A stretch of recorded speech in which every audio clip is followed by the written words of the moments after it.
The autism diagnosis in the DSM is actually quite strange. I think their use of the word abnormal says a lot, not just about the autism diagnosis itself, but about the whole entire book. Ambiguous things such as an abnormal social approach, abnormal eye contact, the emphasis on different functioning levels. There's a certain kind of power given to a clinician in this position. They become the observers of normality and the channel of definitions of what are culturally considered normal by the psychological community.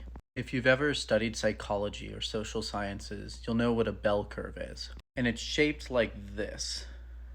On either end of the bell are extreme exceptions to normal. At the center of a chart, there's average. But implicit to the DSM is this idea of a perfectly healthy individual, the ideal American, who's social in a particular way, and anything that's not ordered in that way skews away to the sides of a bell curve. It's always in the sides where disorders are defined. And whether something's a disorder or just a difference depends on the perception of how other people around them see their behavior and attitudes towards life. So the people who create the DSM are almost like a priestly class of people who have studied the mind and define it for everyone else in a centralized manual. Your therapist or people who diagnose people with a disorder are just following the book as if someone is following a Bible, with some notable differences. But the centralized nature of the text has a lot of authority over how everyone views what's normal. You can't separate the DSM from this core fact that it's always based on normal and abnormal. And I don't even know if it's possible to separate that from cultural stereotypes and preferences of the psychologists themselves who create the DSM. And they don't have a very good track record at this either.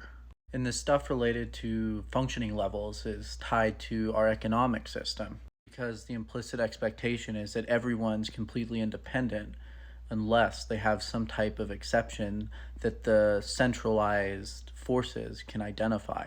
And if they can't measure it, a lot of time these people just are forgotten, or they're gaslit and invalidated for what they're going through.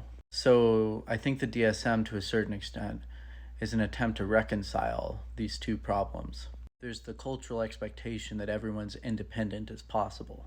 Then there's the byproduct of this cultural norm, which is that there's always going to be people who have a harder time adapting to the culture. So if they don't order well to the existing order, and people don't get along with them, or they can't hold a job, the way people decide in our culture who's given resources and who isn't when they are not able to fulfill these needs by a centralized measurement criteria.